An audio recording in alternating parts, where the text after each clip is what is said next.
కి స్వాగతం. ముందుగా ముఖ్య అంశాలు. ప్రజా సమస్యల పరిష్కార వేదికలో వచ్చిన అర్జీలను నిర్దేశిత సమయంలోగా అర్థవంతంగా పరిష్కరించాలి. అధికారులను ఆదేశించిన తిరుపతి జిల్లా కలెక్టర్ వెంకటేశ్వర్. తిరుచానూరు శ్రీ పద్మావతి అమ్మవారి కార్తీక బ్రహ్మోత్సవాలను పురస్కరించుకుని అమ్మవారికి రాష్ట్ర ప్రభుత్వం తరఫున పట్టు వస్త్రాలు సమర్పించిన దేవాదాయ శాఖ మంత్రి ఆనంద్ రామనారాయణ రెడ్డి. ఎస్సీ, ఎస్టీ, గిరిజన ప్రాంతాల ప్రజల జీవితాల్లో వెలుగులు నింపుతున్న మహోన్నత వ్యక్తి జనసేన అధ్యక్షుడు పవన్ కళ్యాణ్. అతడిని విమర్శించే అర్హత వైసీపీ వాళ్లకు లేదు స్పష్టం చేసిన జనసేన ఉమ్మడి చిత్తూరు జిల్లా ఉపాధ్యక్షుడు బత్తిర మధుబాబు. కార్మిక వర్గాన్ని అణచివేయాలని చూస్తే చరిత్రలో చూడని ఉద్యమాలను చూస్తారు. 12 గంటల పని విధానాన్ని రద్దు చేయాలి.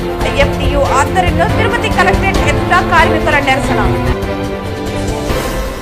వార్తల్లోని వివరాలు. ప్రజా సమస్యల పరిష్కార వేదికలో వచ్చిన అర్జీలను నిర్దేశిత సమయంలోగా అర్థవంతంగా పరిష్కరించాలని తిరుపతి జిల్లా కలెక్టర్ వెంకటేశ్వర్ అధికారులను ఆదేశించారు. ప్రజా సమస్యల పరిష్కార వేదికలో వచ్చిన అర్జీలను నిర్దేశించే సమయంలోపు పరిష్కారం చూపాలని, అలసత్వం వహించరాదని జిల్లా కలెక్టర్ వెంకటేశ్వర్ అధికారులకు సూచించారు. సోమవారం ఉదయం స్థానిక జిల్లా కలెక్టరేట్ నందు ఏర్పాటు చేసిన ప్రజా సమస్యల పరిష్కార వేదికలో వివిధ ప్రాంతాల నుంచి వచ్చిన అర్జీదారుల నుండి వినతులను స్వీకరించారు. ప్రజా సమస్యల పరిష్కార వేదిక కార్యక్రమానికి వచ్చిన వినతులను అధికారులు అందరూ అర్జీలపై ప్రత్యేక దృష్టి సారించి వేగవంతంగా, నాణ్యతగా, అర్థవంతంగా పరిష్కరించాలని గ్రీవెన్స్ కు హాజరైన వివిధ శాఖలకు సంబంధించిన అధికారులకు జిల్లా కలెక్టర్ వెంకటేశ్వర్ సూచించారు. జిల్లా కలెక్టర్ తో పాటు training collector Sandeep Raghuvanshi, DRO Narasimhulu, special deputy కలెక్టర్లు దేవేందర్ రెడ్డి, రోజవాన్ కలిసి అర్జీలను స్వీకరించారు.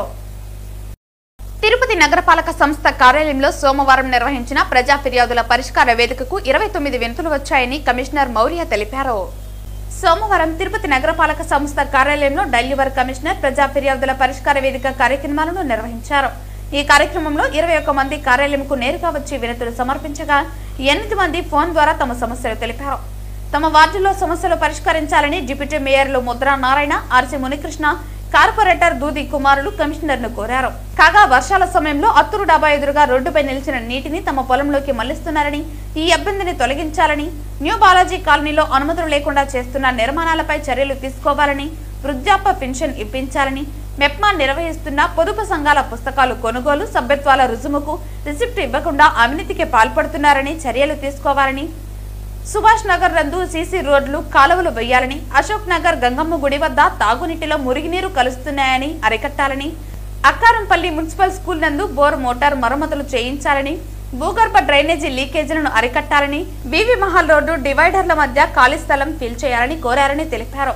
ఆయా సమస్యలను అధికారులకు పంపించామని, త్వరగా పరిష్కరించాలని కమిషనర్ అధికారులను ఆదేశించారు. ఈ కార్యక్రమంలో deputy commissioner Amarayya, superintendent engineer Shyam Sundar, municipal ఇంజనీర్లు Tulasi Kumar, Gomathi, health officer doctor Yuva Anvesh తదితరులు పాల్గొన్నారు.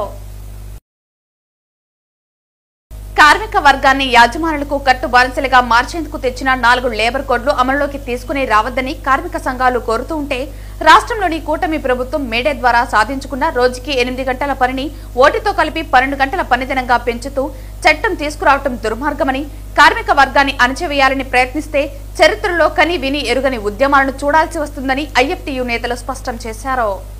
12 గంటల పని విధానాన్ని రద్దు చేయాలని డిమాండ్ చేస్తూ సోమవారం తిరుపతి జిల్లా కలెక్టర్ కార్యాలయం ఎదుట ఐఎఫ్టియు ఆధ్వర్యంలో కార్మికులు నిరసన కార్యక్రమాన్ని నిర్వహించారు. అనంతరం తమ డిమాండ్తో కూడిన వినతి పత్రాన్ని జిల్లా కలెక్టర్ కు అందజేశారు. ఈ సందర్భంగా ఐఎఫ్టియు తిరుపతి జిల్లా కోశాధికారి కుడం విజయ్ కుమార్ మాట్లాడుతూ 12 గంటల పని విధానానికి సంబంధించిన సవరణ బిల్లును 2025 సెప్టెంబర్ 19న అసెంబ్లీలో ఆమోదించి చట్ట సవరణ చేస్తూ నవంబర్ 3న జీవో నంబర్ 23 విడుదల చేసిందన్నారు. పని గంటలు పెంచుతూ రాష్ట్ర ప్రభుత్వం తెచ్చిన జీవో నంబర్ 23ను రద్దు చేయాలని, కాంట్రాక్ట్ అవుట్సోర్సింగ్ ఉద్యోగులతో పాటు ఆప్కాస్ లో ఉన్న కార్మికులు ఉద్యోగులందరినీ రెగ్యులైజ్ చేయాలని ఆయన డిమాండ్ చేశారు. ఆటో, మోటార్, హమాలీ రంగాలకు సంక్షేమ బోర్డు ఏర్పాటు చేయాలని, కార్పొరేటర్లకు, వివిధ సంస్థలకు విచ్చలవిడిగా ఉచితంగా భూములను, రాయితీలను కట్టబెట్టే విధానాలు నిలిపివేయాలని కోరారు. గూగుల్ డేటా వంటి పర్యావరణ వ్యతిరేక విధ్వంసకర పరిశ్రమలకు అనుమతులు నిరాకరించాలన్నారు.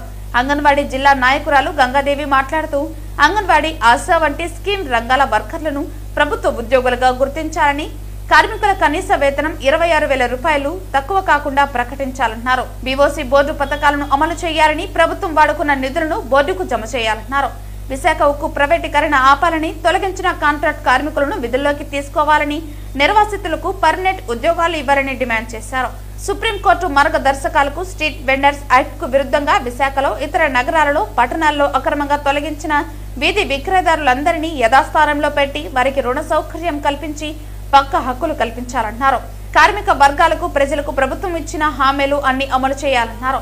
ఈ కార్యక్రమంలో అంగన్వాడీ తిరుపతి నగర కమిటీ అధ్యక్షురాలు సుజాత, నాయకురాలు శశికళ, ఆటో యూనియన్ నాయకులు మల్లి, రవి, సీను తదితరులు పాల్గొన్నారు. 12 సంవత్సరాలుగా తెచ్చుకున్న కార్మిక చట్టాలని వ్యతిరేకంగా 8 గంటల పని విధానాన్ని రద్దు చేసి 12 గంటల పని విధానం ఈ కూటమి ప్రభుత్వానికి తగదని తెలియజేస్తున్నాం ఐఎఫ్టీగా. అలాగే ఆశా అంగన్వాడీ వాళ్ళని ప్రభుత్వ ఉద్యోగస్తులుగా గుర్తించాలి. ఇచ్చిన ఎన్నికలకు ముందు మాకు ఇచ్చిన హామీల్ని అంగన్వాడీ వాళ్ళకి నెరవేర్చాలని ఈ సందర్భంగా తెలియజేస్తున్నాము. అలాగే బిల్డింగ్ వర్కర్స్కి సంక్షేమ పథకాలను అమలు చేయాలి. అదే గూగుల్ మ్యాప్ని పర్యావరణ వ్యతిరేకంగా, ప్రజలకు వ్యతిరేకంగా చేస్తున్న ఆ సెంటర్ని ఆఫ్ చేయాలి. అదేవిధంగా అంగన్వాడీ ఆశా ఉద్యోగస్తులందరినీ ఎన్నో పని గంటలు ఎక్కువగా, వర్క్ ఎక్కువ, యాపులతో ఎక్కువ మునిగి తేలుతున్నారు. యాపుల మీద సరిగ్గా ఫోన్లు ఇవ్వకుండా, నెట్ ఇవ్వకుండా, జీతాలు పెంచకుండా పనులు ఇట్లా పాటిగా పనులు చేయించిన కూటమి ప్రభుత్వం తగదనేసి మేము తెలియజేస్తున్నాము. ప్రభుత్వం జీవో నంబర్ 21ని ప్రభుత్వంలోకి రాకముందు ఈ కూటమి ప్రభుత్వం చెప్పింది. ఈ జీవో నంబర్ 21 వల్ల ఆటో కార్మికులు అనేక సమస్యలతో సతమతమయ్యి ఇబ్బంది పడిపోతున్నారు. కావున ఈ జీవో నంబర్ 21 రద్దు చేయాలి. అలాగే ఆటో కార్మికులకి సంక్షేమ బోర్డు ఏర్పాటు చేయాలి. ఆటో లైసెన్స్ కలిగిన ప్రతి ఆటో కార్మికుడికి 15,000 రూపాయలు ఇస్తామని చెప్పారు. ఆ 15,000 రూపాయలు ప్రతి ఆటో లైసెన్స్ కలిగిన ప్రతి ఆటో కార్మికుడికి ఇవ్వాలి. అలాగే ఆటో కార్మికులకి ఈఎస్ఐ సౌకర్యం కల్పించాలి. అలాగే ఆటో కార్మికులకి సంక్షేమ బోర్డు ఏర్పాటు చేయాలి. ఆ బోర్డు ద్వారా ఆటో కార్మికులకి, వాళ్ళ పిల్లలకి అనేక విధాలుగా ఉపయోగం ఉంటుంది. ఈ రాష్ట్ర ప్రభుత్వం తీసుకొని వచ్చిన సంక్షేమ బోర్డు ఏర్పాటు చేస్తామని చెప్పిన సంక్షేమ బోర్డుని వెంటనే సంక్షేమ బోర్డు అమలు చేయాలనేసి ఈ రాష్ట్ర ప్రభుత్వాన్ని ఐఎఫ్టీయూ ఆటో వర్కర్స్ ఫెడరేషన్గా మేము డిమాండ్ చేస్తున్నాం. భారత విద్యార్థి ఫెడరేషన్ ఎస్ఎఫ్ఐ తిరుపతి జిల్లా కమిటీ మరియు యూనివర్సిటీ కమిటీ ఆధ్వర్యంలో Sri Venkateswara university administrative building ముందు ఎస్ఎఫ్ఐ రాష్ట్ర మహాసభల గోడ పత్రికలను ఆవిష్కరించడం జరిగింది. ఈ సందర్భంగా తిరుపతి జిల్లా అధ్యక్ష కార్యదర్శులు అక్బర్, రవి మాట్లాడుతూ భారత విద్యార్థి ఫెడరేషన్ ఎస్ఎఫ్ఐ రాష్ట్ర 25వ మహాసభలు తిరుపతి నగరంలో కచ్చపి ఆడిటోరియంలో డిసెంబర్ 12, 13, 14వ తేదీల్లో నిర్వహించనున్నామని అన్నారు. డిసెంబర్ 12న భారీ ర్యాలీ, బహిరంగ సభ నిర్వహిస్తున్నామని, దీనిలో తిరుపతి జిల్లాలో చదువుతున్నటువంటి వేలాది మంది విద్యార్థులు పాల్గొని జయప్రదం చేయాలని కోరారు. తిరుపతిలో జరగబోయే రాష్ట్ర మహాసభలకు రాష్ట్ర వ్యాప్తంగా అన్ని జిల్లాల నుంచి 600 మంది కార్యకర్తలు హాజరవుతారని తెలియజేశారు. రాష్ట్రంలో కూటమి ప్రభుత్వం ఏర్పడి సంవత్సరం 6 నెలలు గడుస్తున్నా ఇప్పటికీ ఇచ్చినటువంటి హామీలు నెరవేర్చలేదని, బీజేపీ ప్రభుత్వం నూతన విద్యా విధానాన్ని తీసుకొచ్చి విద్యార్థులకు తీరని ద్రోహం చేసిందని, రాష్ట్రంలో 7,400 కోట్ల రూపాయలు ఫీజు రీంబర్స్మెంట్ ని ప్రభుత్వం వెంటనే విడుదల చేయాలని, సంక్షేమ హాస్టల్స్ కి సొంత భవనాలు కేటాయించాలని, విద్యార్థులకు మౌలిక సదుపాయాలు కల్పించాలని, మెస్ ఛార్జెస్ 3,000కు పెంచాలని కోరారు. రాష్ట్రంలో వైద్య విద్యని ప్రైవేటీకరణ పరం చేయకూడదని, అదేవిధంగా రాష్ట్ర విద్యాశాఖ మంత్రి నారా లోకేష్ యువగలం పాదయాత్రలో ఇచ్చిన హామీలన్నీ వెంటనే అమలు పరచకపోతే ఈ నెల 25వ తేదీ రాష్ట్ర మహాసభల్లో విద్యారంగ సమస్యలపై చర్చించి నిర్ణయాలు తీసుకుని భవిష్యత్తులో పెద్ద ఆందోళన పోరాటాలు చేస్తామని తెలియజేయడం జరిగింది. ఈ కార్యక్రమంలో పవిత్ర, నరేంద్ర, గీత, అనిత, నరసన్న, యూనివర్సిటీ కమిటీ సభ్యులు తదితరులు పాల్గొన్నారు.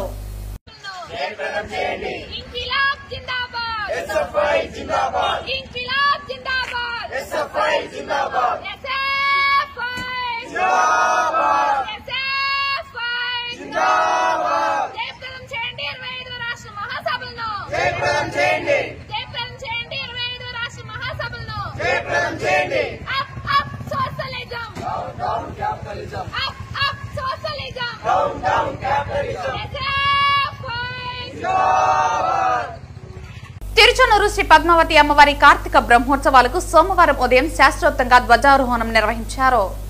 ఉదయం అమ్మవారికి సుప్రభాత సేవ, సహస్రనామార్చన, నిత్యార్చన జరిపారు. ఉదయం 6:30 4 మాడ వీధుల్లో తిరుచి ఉత్సవం జరిపి ధ్వజస్తంభ తిరుమంజనం నిర్వహించారు. బ్రహ్మోత్సవాలకు సకల దేవతలను ఆహ్వానిస్తూ గజపటాన్ని ఆరోహణం చేశారు. అంతకుముందు ఉదయం 8 నుంచి 9 గంటల వరకు ధ్వజస్తంభ తిరుమంజనం అలంకారం, ఉదయం 9:15 నుంచి 9:30 మధ్య ధనుర్లగ్నంలో ధ్వజారోహణంతో అమ్మవారి వార్షిక బ్రహ్మోత్సవాలు ఘనంగా ప్రారంభమయ్యాయి. టీటీడీ ఈవో అనిల్ కుమార్ సింఘాల్ దంపతులు, అదనపు EO CH Venkaiah Chowdary, JEO Veerabrahmam, CVSO Muralikrishna, deputy EO Harindranath, అర్చకులు బాబుస్వామి, ఇతర అధికారులు ఈ కార్యక్రమంలో పాల్గొన్నారు.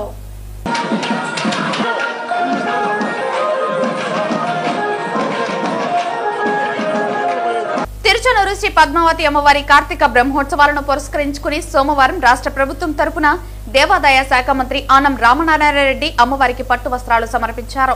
ఆలయానికి చేరుకున్న మంత్రికి TTD JEO Veerabrahmam, deputy EO Harindranath, ఆలయ అర్చకులు, అధికారులు సాంప్రదాయబద్ధంగా స్వాగతం పలికారు. అమ్మవారి దర్శన అనంతరం ప్రసాదాలు అందజేశారు. ఆలయానికి చేరుకున్న మంత్రికి TTD JEO Veerabrahmam, deputy EO Harindranath, ఆలయ అర్చకులు, అధికారులు సాంప్రదాయబద్ధంగా స్వాగతం పలికారు. అమ్మవారి దర్శన అనంతరం ప్రసాదాలు అందజేశారు. అనంతరం మంత్రి మీడియాతో మాట్లాడుతూ రాష్ట్ర ప్రభుత్వం తరపున అమ్మవారికి పట్టు వస్త్రాలు సమర్పించడం తన అదృష్టంగా భావిస్తున్నట్టు తెలిపారు. ఈ అవకాశం కల్పించిన ముఖ్యమంత్రి నారా చంద్రబాబు నాయుడుకి కృతజ్ఞతలు తెలియజేశారు. ఈ సందర్భంగా మంత్రి ఆనం రామనారాయణ రెడ్డి మాట్లాడుతూ సీఎం చంద్రబాబు ఆలోచనల మేరకు టీటీడీ ఆలయాల్లో అన్నప్రసాదాలు పంపిణీకి చర్యలు చేపట్టామన్నారు. రాష్ట్ర వ్యాప్తంగా ఆలయాలకు భక్తుల సంఖ్య పెరుగుతోందని, అందుకు తగ్గట్టుగానే చర్యలు చేపట్టామన్నారు. తిరుచానూరు బ్రహ్మోత్సవాల్లో పంచమి తీర్థం రోజున దాదాపు 50,000కు పైగా భక్తుల సంఖ్య పెరిగే అవకాశం ఉందని, పటిష్ట చర్యలు చేపట్టాలని సూచించామన్నారు. బ్రహ్మోత్సవాల సందర్భంగా భక్తుల కోసం టీటీడీ అన్ని వసతులు కల్పించిందన్నారు. ఈ నెల 20, 21వ తేదీల్లో రాష్ట్రపతి గౌరవనీయులు ద్రౌపది ముర్ము తిరుచానూరు తిరుమలలో శ్రీ పద్మావతి అమ్మవారిని శ్రీవారిని దర్శించుకునేందుకు వస్తున్నారని మాట్లాడారు. ఈ కార్యక్రమంలో VGO Giridhar, AVSO Radhakrishnamurthy, TTD AEO Devarajulu, superintendent Ramesh తదితరులు పాల్గొన్నారు. తిరుచానూరు పద్మావతి అమ్మవారి యొక్క బ్రహ్మోత్సవాల్లో రాష్ట్ర ప్రభుత్వం తరఫున గౌరవ ముఖ్యమంత్రి చంద్రబాబు నాయుడు గారి తరఫున పట్టు వస్త్రాలను సమర్పించేటువంటి మహద్భాగ్యం ఇవాళ నాకు కలిగింది. గడిచిన సంవత్సరం కూడా అమ్మవారికి పట్టు వస్త్రాలని స్వయంగా ముఖ్యమంత్రి గారి ఆదేశాల మేరకు నేనే ఇక్కడికి వచ్చి ఇవ్వడం జరిగింది. ఇది రెండవసారి ఈ అవకాశం. వచ్చేటువంటి భక్తులు అలాగే జన రద్దీ వీటన్నిటికీ తగ్గట్టుగా తిరుమల తిరుపతి దేవస్థానం తరఫున ఈ యొక్క అధికార యంత్రాంగం, జిల్లా అధికారులు, స్థానిక శాసనసభ్యులతో సమన్వయం చేసుకొని అన్ని ఏర్పాట్లు కూడా ఇప్పటికే పెద్ద ఎత్తున చేయడం జరిగింది. దాదాపు పంచమి తీర్థం రోజున 50,000 మంది పైన జనం వస్తారని ఇప్పటికే అంచనాలు ఉన్నాయి. కానీ ఒక విషయం మాత్రం మీడియా ద్వారా ఈరోజు చెప్పాల్సినటువంటి అవసరం ఉంది. ముఖ్యంగా కూటమి ప్రభుత్వం, ముఖ్యమంత్రిగా చంద్రబాబు నాయుడు గారు అధికారంలోకి వచ్చాక అన్ని ఆలయాల్లో కూడా భక్తులు రావడం పెరిగింది. అపారమైనటువంటి జన సందోహం ఇవాళ ఆలయాలకు వస్తున్నారు. భక్తి ప్రపత్తులతో అమ్మవార్లని, స్వామివార్లని వాళ్ళు పూజిస్తూ వస్తూ ఉన్నారు. ఇప్పటికే దాదాపు 30-40% ఆలయాల్లో ఈ యొక్క భక్తుల రద్దీ పెరిగింది అని చెప్పడానికి ఎటువంటి ఇబ్బంది లేదు. ఆ విధంగా అన్ని ఏర్పాట్లు కూడా మేము కూడా అన్ని ఆలయాల్లో పెంచి చేస్తూ వస్తూ ఉన్నాం. ఇవాళ ముఖ్యమంత్రి గారి ఆదేశాలతో టీటీడీ ఆలయాలు అలాగే ప్రధాన ఆలయాలు ఈ రాష్ట్రాల్లో ఉన్నటువంటి ఆదాయ వనరులు ఏర్పడినటువంటి రాష్ట్రాల్లో ఉన్న ఆలయాలన్నింటిలో కూడా అన్నప్రసాద వితరణ చేయాలి అని చెప్పి ముఖ్యమంత్రి గారు ఆదేశాలు ఇచ్చారు. ఇప్పటికే మేము అన్ని ఆలయాల్లో అన్నప్రసాద వితరణ ప్రారంభించాం, పనులు జరుగుతూ ఉన్నాయి. తిరుమల తిరుపతి దేవస్థానానికి సంబంధించిన ఈ ఆలయాల్లో కూడా అన్నప్రసాద వితరణ అన్ని ప్రాంతాల్లో కూడా చేయడం జరుగుతుంది. ఎస్సీ, ఎస్టీ, గిరిజన ప్రాంతాల ప్రజల జీవితాల్లో వెలుగును నింపుతున్న మహోన్నత వ్యక్తి జనసేన అధ్యక్షులు, రాష్ట్ర డిప్యూటీ సీఎం పవన్ కళ్యాణ్ అని ఆ పార్టీ ఉమ్మడి చిత్తూరు జిల్లా ఉపాధ్యక్షులు బత్తిన మధుబాబు స్పష్టం చేశారు. సోమవారం స్థానిక ప్రెస్ క్లబ్ నందు జరిగిన విలేకరుల సమావేశంలో ఆయన మాట్లాడుతూ ఏజెన్సీ ప్రాంతంలోని ఓ మారుమూల గ్రామంలో స్వాతంత్ర్యం వచ్చిన నాటి నుంచి నేటి వరకు విద్యుత్ సౌకర్యం లేని గ్రామాన్ని డిప్యూటీ సీఎం పవన్ కళ్యాణ్ చూసి చలించిపోయారని అన్నారు. తక్షణం స్పందించి కార్తీక పౌర్ణమి రోజున 46 లక్షలు ఖర్చు చేసి 217 విద్యుత్ స్తంభాలను ఏర్పాటు చేసి 17 కుటుంబాలలో వెలుగులు నింపిన గొప్ప వ్యక్తి పవన్ కళ్యాణ్ అని అన్నారు. గిరిజన ప్రాంతాల్లోని పేదలకు 400 మందికి చెప్పులను వితరణ చేయడం జరిగిందన్నారు. అలాగే గిరిజన గ్రామాలకు రోడ్లు వేయటం కానీ, ఉద్దానం కిడ్నీ బాధితులకు ఆరోగ్యపరంగా సహాయం చేయటం కానీ, 100 మంది కౌలు రైతులు అప్పుల బాధతో ఆత్మహత్యలు చేసుకుంటుంటే ప్రతిపక్షంలో ఉన్నప్పుడే ఆ కుటుంబాలకు ఒక్కో కుటుంబానికి 1,00,000 రూపాయల చొప్పున తన సొంత డబ్బులను ఇచ్చి ఆదుకున్న మహనీయుడు పవన్ కళ్యాణ్ అని అన్నారు. అదే వైసీపీ అధినేత మాజీ ముఖ్యమంత్రి జగన్మోహన్ రెడ్డి ఈ రోజు వరకు ఏనాడైనా ఒక్క మనిషికైనా పేద ప్రజలకు సహాయం చేశాడా అని ప్రశ్నించారు. ఇవన్నీ పక్కన పెట్టి మాజీ జడ్జి జడ శ్రావణ్ కుమార్, వైసీపీ అధికార ప్రతినిధి శ్యామలకు గొప్ప వ్యక్తి అయినటువంటి పవన్ కళ్యాణ్ విమర్శించే అర్హత ఏమాత్రం లేదన్నారు. మొదట మిమ్మల్ని మీరు మార్చుకుని పేద ప్రజలకు చేతనైతే సాయం చేయాలని హితవు పలికారు. ఇంకా కూటమి ప్రభుత్వం కాలపరిమితి 3.5 ఏళ్లు ఉందని, ఇప్పటికే రాష్ట్ర ప్రజలకు ఇచ్చిన హామీలలో 60% చేశామని, మిగిలిన 40% కూడా పూర్తి చేసే ఎన్నికలకు వెళ్తామని బత్తిన మదిబాబు మరోసారి స్పష్టం చేశారు. ఈ సమావేశంలో 44వ డివిజన్ ఇన్ఛార్జి విశ్వనాథ్, సాయి శివరాం, జశ్వంత్, జగదీష్, రామ్ కుమార్ తదితరులు పాల్గొన్నారు. దయచేసి శ్యామలా గారు కూడా ఇస్తున్న శ్యామలా గారు, మీరు అది ఇంకా నేను నా నోటితో అనకూడదు. అంత చిన్న వ్యక్తి మీరు. పెద్ద పెద్ద వీళ్ళే వెళ్ళిపోయారు, అడ్రస్ లేరు ఇప్పుడు. మీరెంత మీకు ఇంకా సమస్యలు రాలా, వచ్చి మాట్లాడుతున్నారు. వచ్చి ఒక సమస్య వస్తే తెలుస్తుంది, ఆ సమస్య మీద నిలబడితే తెలుస్తుంది. మా పవన్ కళ్యాణ్ గారు అలాంటి సమస్యలు ఎన్నో ఎదుర్కొని నిలబడ్డ వ్యక్తి. ఇలాంటి తాటాకు చెప్పులకు ఎవరు భయపడ్డు, నోటికి వచ్చేటప్పుడు మాట్లాడుతున్నారు. చాలా బాధాకరం ఇది. ఆయన చేసే మంచి పనుల గురించి మేము చెప్తున్నాం, మీరు చెప్పండి. జగన్మోహన్ రెడ్డి ఎక్కడన్నా ఒక సహాయం చేశాడా? ఎక్కడన్నా ఒక సహాయపడిన చరిత్ర ఉందా? ప్రభుత్వం డబ్బు అప్పులు చేసి ఇవ్వడం కాదు, వ్యక్తిగతంగా ఇంతవరకు ఎక్కడన్నా చూసారా? మా పవన్ కళ్యాణ్ గారు చేస్తారు. మొన్న పెహల్గాం చనిపోతే మధుసూదన్కి 50 లక్షల రూపాయలు ఇచ్చాడు మా పవన్ కళ్యాణ్ గారు. అది మా పవన్ కళ్యాణ్ గారు మనసు. పెహల్గాంలో చనిపోయిన వెంటనే వాళ్ళ ఇంటికి వెళ్ళి 50 లక్షలు ఇచ్చాడు. మురళీ నాయక్ మన యుద్ధంలో చనిపోతే అతనికి 20 లక్షల రూపాయలు ఇచ్చాడు. అది పవన్ కళ్యాణ్ గారు. ఆయన గురించి మాడే అర్హత మీకు లేదు, జడా శ్రావణ్కి కానీ ఎవరికీ లేదు. దయచేసి మీరు ముందు మిమ్మల్ని మీరు మార్చుకోండి, ప్రజలకు ఉపయోగపడండి. మళ్ళీ చేద్దాం, ఏం కావాలో మళ్ళీ చూద్దాం మీ సంగతి ఏందో. అప్పుడు వేస్తారు. ఇప్పుడు ప్రజెంట్ నీకు వచ్చిన ఓట్లు ఎంత? 490, 500 ఓట్లు కూడా రాలా. ఏమీ రాకుండా ఎగిరి పడుతున్నావు. తప్పు ఇది. ఒక జడ్జి గారు మీరంటే చాలా గౌరవం మాకు. ఇంకొకసారి మేము మాడే పరిస్థితి తెచ్చుకోదండి. చాలా తీవ్రంగా మారుతాం. ఈసారి మాడవలసి వస్తే చాలా తీవ్రంగా మారుతాం. దయచేసి పవన్ కళ్యాణ్ గారి జోలికి కానీ, జనసేన పార్టీ జోలికి కానీ రావద్దని. ఇంకా 4 ఏళ్ళు ఉంది, ఇంకా చేసి చూపిస్తాం. మేము చెప్పినవన్నీ చేసి చూపిస్తాం. పవన్ కళ్యాణ్ గారు నిజంగా చేస్తారు, మాకు నమ్మకం ఉంది. ప్రతి కాలనీకి పేదల దగ్గరికి వెళ్తున్నాం. జై జనసేన, జై జనసేన. తమ పూర్వీకుల నుండి సాగు చేసుకుంటున్న భూమిని కొందరు కబ్జా చేస్తున్నారని, దానికి రెవెన్యూ అధికారులు సహకరిస్తున్నారని బాధితులు ఆవేదన వ్యక్తం చేశారు. తిరుపతి రూరల్ తహసీల్దార్ కార్యాలయంలో సోమవారం తమ భూమిని కబ్జా కోర్ల నుండి కాపాడాలని రెవెన్యూ అధికారులకు వినతి పత్రం అందజేశారు. అనంతరం బాధితులు మీడియాతో మాట్లాడారు. మాది కుంట్రపాకం హర్జనవాడ ఎస్సీ కాలనీకి చెందిన గ్రామస్తులం. మా భూముల్లో గత 2 నెలల క్రితం కబ్జాకి గురయింది. మేము వచ్చి ఇక్కడ ఇదే ఒక 2 నెలల ముందు మాకు ధర్నా చేసాం.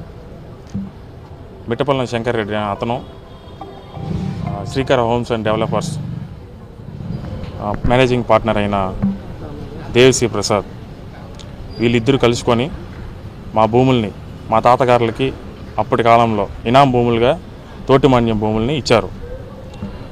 అప్పుడు అడంగల్లో 1915 అడంగల్లో రెడ్లు కులానికి చెందిన పేర్లు దాంట్లో దొంగ తప్పుడు రికార్డులుగా ఎక్కించుకొని ఎస్సీల భూములకు సంబంధించిన మాకు వాళ్ళ పేర్లు దొంగతనంగా ఎక్కించుకొని అప్పటి నుండి మా అధీనంలో ఉన్న తప్పుడు రికార్డులతో వీళ్ళు రెవెన్యూ అధికారులతో కుమ్మక్కయ్యి తప్పుడు రికార్డులను ఎక్కించుకొని మాకు అన్యాయం చేశారు.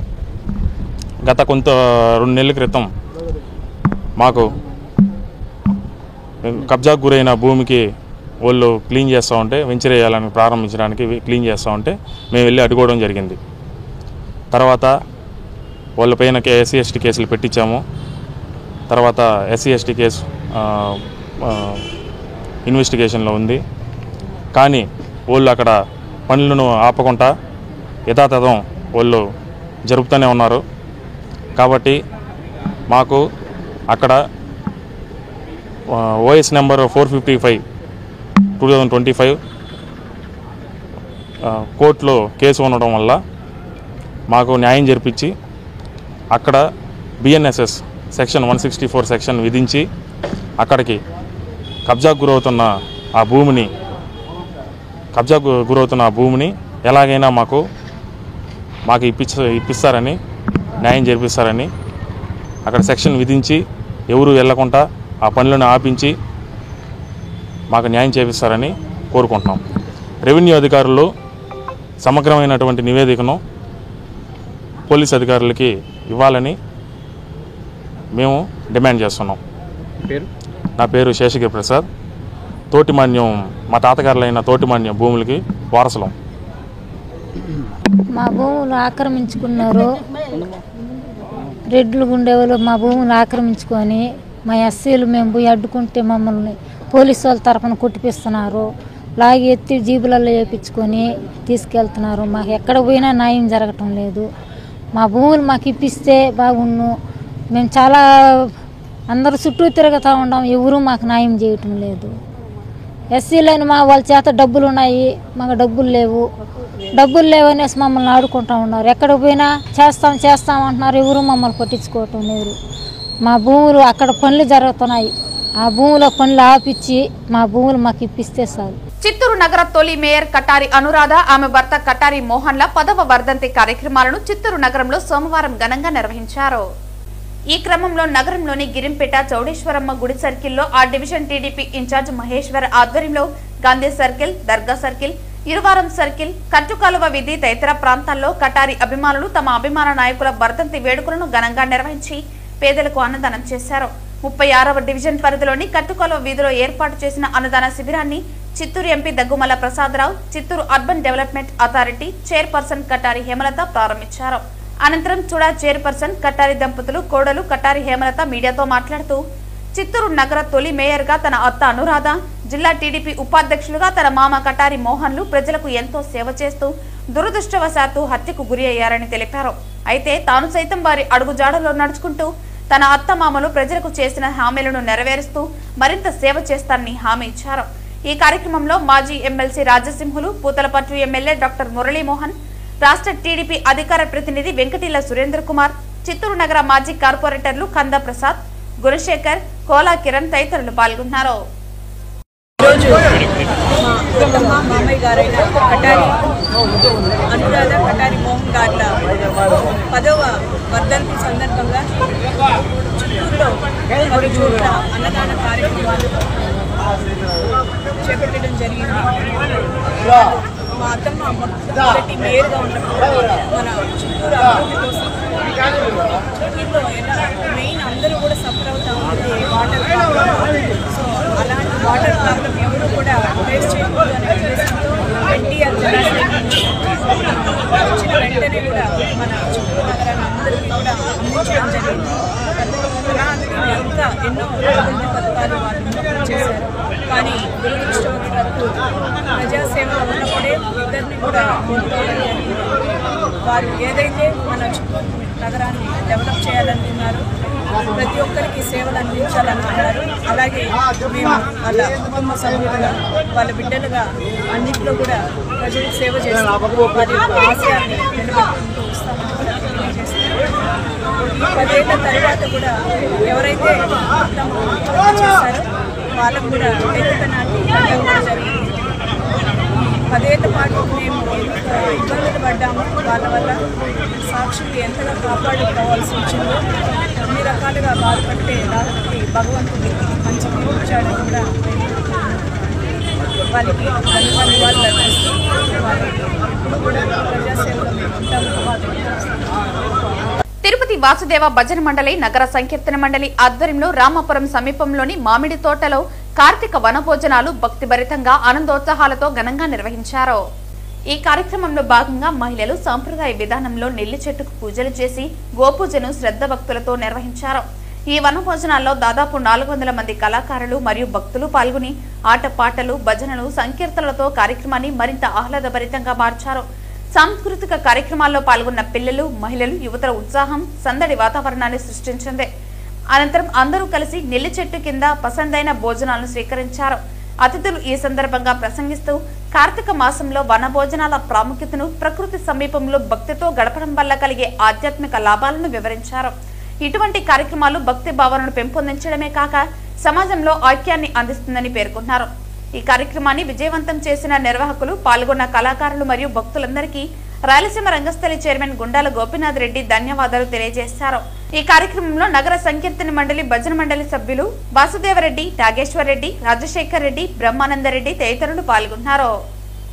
ఈరోజు కార్తీక సోమవారం, కార్తీక వనమోత్సవం. ముఖ్యంగా తిరుపతిలో ప్రతి శనివారం నగర సంకీర్తన చేస్తున్న భజన మండలి కళాకారులు, అలాగే వాసుదేవ భజన మండలి కళాకారులు ఈరోజు తిరుపతి సమీపంలోని బలిజిపల్లి వద్ద మా భజన కళాకారుడు నాగేశ్వర్ రెడ్డి గారి మామిడి తోపులో ఈరోజు కార్తీక సోమవారం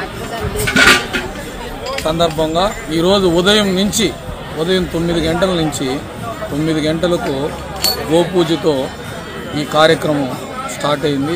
దాని తర్వాత తులసి పూజ, అలాగే కార్తీక దీపోత్సవాలు అన్నీ భజన కళాకారులు మొత్తం దాదాపు 500 మంది వచ్చి ఈ కార్యక్రమాన్ని మేము చేస్తున్నాము.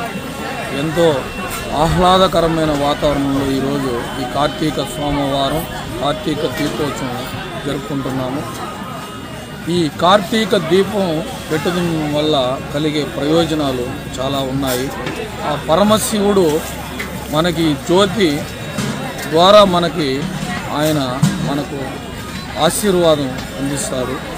ముఖ్యంగా ప్రతి ఒక్కరూ వచ్చి ఈ కార్యక్రమంలో పాల్గొన్న వారికి ప్రతి ఒక్కరికి ఉదయం నుంచి వారికి అల్పాహారము, అలాగే అన్నప్రసాదాలంతా ఈ భజన కళాకారులు అందరూ కలిసి సంయుక్తంగా ఈ కార్యక్రమాన్ని నిర్వహించాము. ప్రతి ఒక్కరికి ఆ బోలో శంకరుని ఆశీస్సులు అందించాలని, ప్రతి ఒక్కరూ ఈ మంచి కార్యక్రమంలో పాల్గొని ఆ శివుని ఆశీస్సులు పొందాలని కోరుకుంటూ, అలాగే ఈ ఉదయం నుంచి నగర కీర్తనలు, అన్నమయ్య కీర్తనలు, అలాగే ఈ ప్రవచనాలు, ఈ కార్తీక దీపోత్సవం వల్ల సోమవారంలో విశిష్టత గురించి, వనభోజనం గురించి ప్రవచనాలు కూడా ఇక్కడ జరుగుతున్నాయి. ప్రతి ఒక్కరూ వచ్చి ఈ కార్యక్రమంలో పాల్గొన్నందుకు ప్రతి ఒక్కరికి ధన్యవాదాలు తెలుపుకుంటూ ఓం నమో వెంకటేశాయ, ఓం నమ శివాయ.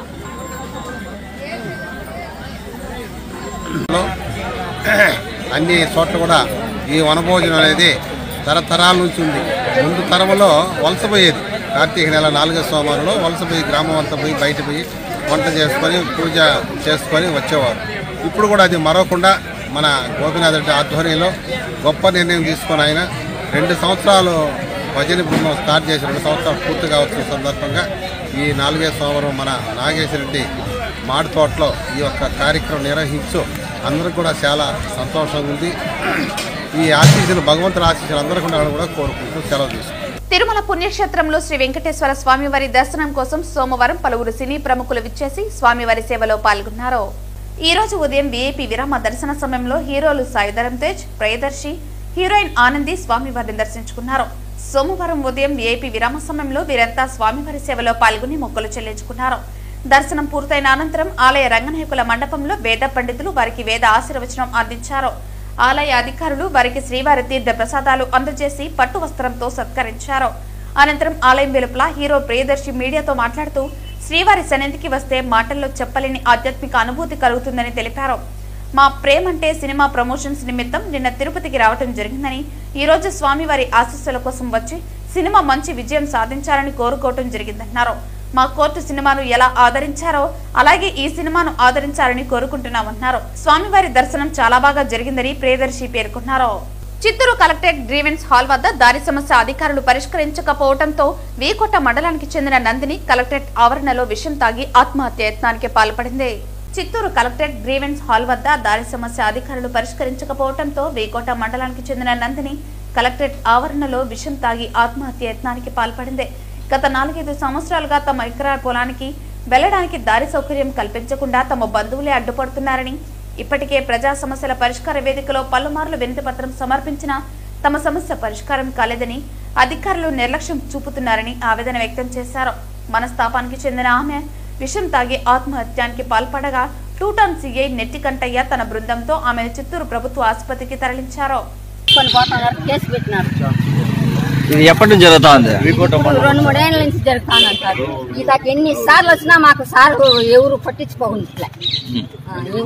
అందుకే పోతా ఆమె ఆ పని చేసుకోండి. అమ్మాయి పేరేం పేరమ్మా? ఆ అమ్మాయి పేరు నందిని. ఇప్పటికి ఎన్నిసార్లు ఇచ్చిన స్పందనలో? ఇప్పటికి 7-8 సార్లు వచ్చినాము ఈ సార్ తాకి. ఏం న్యాయం జరగలేదు? ఏమి న్యాయం జరగలేదు. అక్కడ తహసీల్దారు విఆర్ఆర్ సాబు మండల సర్వరు వస్తారు, చూసుకుంటారు, వస్తాడారు. మాకేమి న్యాయమే జరగలేదు. మేమేం కావాలా? ఇప్పుడు నీ కూతురు ఏం చేసింది? ఏం తాగింది? కూతురు కదా మా కోడలు. ఏం చేసింది? పాడాలు తాగింది. తాగలేదన్నారా? ఆయన పేరు నందిని అంట. పాయిజన్ తాగిందా? అంటే మీరు తీసుకున్నారా కూడా? మేము చూడలేదండి సార్. మేము అటుపోయి సార్ లేదనే ముందరికి ఏడ పెట్టుకో ఉన్నాయేమో. కార్తాకు వచ్చే వాళ్ళకి తాగి బట్టలు ఆడైపోయి పడేసింది. నా కొడుకు పేరు సుబ్రహ్మణ్యం. ఏం పని చేస్తాడమ్మా? ఏం పని డ్రైవర్ బండ్లకి. వార్తలు ముగించే ముందు ముఖ్యాంశాలు మరోసారి. ప్రజా సమస్యల పరిష్కార వేదికలో వచ్చిన అర్జీలను నిర్దేశిత సమయంలోగా అర్థవంతంగా పరిష్కరించాలి. అధికారులను ఆదేశించిన తిరుపతి జిల్లా కలెక్టర్ వెంకటేశ్వర్. తిరుచానూరు శ్రీ పద్మావతి అమ్మవారి కార్తీక బ్రహ్మోత్సవాలను పురస్కరించుకుని అమ్మవారికి రాష్ట్ర ప్రభుత్వం తరఫున పట్టు వస్త్రాలు సమర్పించిన దేవాదాయ శాఖ మంత్రి ఆనం రామనారాయణ రెడ్డి. ఎస్సీ, ఎస్టీ, గిరిజన ప్రాంతాల ప్రజల జీవితాల్లో వెలుగులు నింపుతున్న మహోన్నత వ్యక్తి జనసేన అధ్యక్షుడు పవన్ కళ్యాణ్. అతడిని విమర్శించే అర్హత వైసీపీ వాళ్లకు లేదు, స్పష్టం చేసిన జనసేన ఉమ్మడి చిత్తూరు జిల్లా ఉపాధ్యక్షుడు బత్తిర మధుబాబు. కార్మిక వర్గాన్ని అణచివేయాలని చూస్తే చరిత్రలో చూడని ఉద్యమాలను చూస్తారు. 12 గంటల పని విధానాన్ని రద్దు చేయాలి.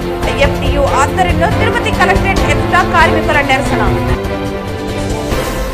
ఈ వార్తలు ఇంతటితో సమాప్తం. తిరిగి వార్తల్లో మళ్ళీ కలుద్దాం. అంతవరకు సెలవు. నమస్కారం.